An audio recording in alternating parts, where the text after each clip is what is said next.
1908 में रशिया के साइबेरियन जंगल में एक जोरदार धमाका हुआ जिसकी इंटेंसिटी 185 एटॉमिक बॉम्ब्स जितनी ताकतवर थी।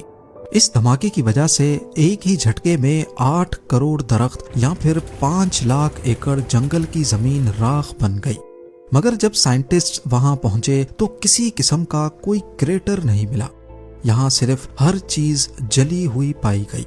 क्योंकि ये धमाका टेंगुस्का रिवर के पास हुआ था, इसी वजह से इसको टेंगुस्का इवेंट का नाम दिया गया है। लोगों ने बताया कि 30 जून 1908 सुबह 7:15 पे आसमान से एक फायर बॉल गिरते हुए देखा गया और उसके बाद सेंट्रल साइबेरिया में एक जोरदार धमाका हुआ। लोगों ने आसमान में एक चमकदार रोशनी देखी और उससे निकलने वाली गर्मी इतनी तेज कि लोग बेहोश हो गए। इसका साइज तकरीबन 25 स्टोरी बिल्डिंग से बड़ा, जबकि अंदाजे के मुताबिक इसका वजन 20,000 अफ्रीकन एलिफेंट्स जितना। लेकिन फिर भी ना ही क्रेटर मिला और ना ही कोई मलबा।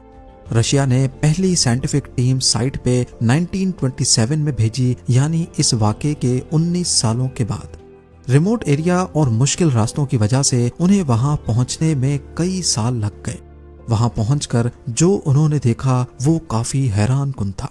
पेड़ सर्कल में फ्लैट हो चुके थे, जैसे किसी ने ऊपर से धमाका किया हो, मगर सेंटर में पेड़ सीधे खड़े थे बिना ब्रांचेस के।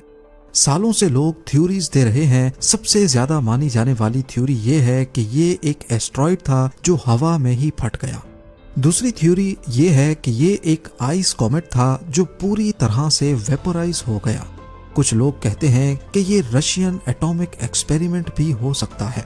ये जो भी था उसने जमीन को हिट नहीं किया बल्कि हवा में ही फट गया। साइंटिस्ट्स इस फिनोमेनन को एयर बस्ट कहते हैं, यानी ये जमीन तक पहुंचा ही नहीं और उससे पहले ही हीट और प्रेशर की वजह से फट गया। इसीलिए कोई गड़ा या क्रेटर नहीं बन सका। इस जगह पर अब दरख्त तो ग्रो कर रहे हैं, लेकिन कुछ जगहों पे दरख्त सीधे नहीं बल्कि टेढ़े मेढ़े हैं। इनका पैटर्न बाकी दरख्तों के मुकाबले में काफी अलग नजर आता है।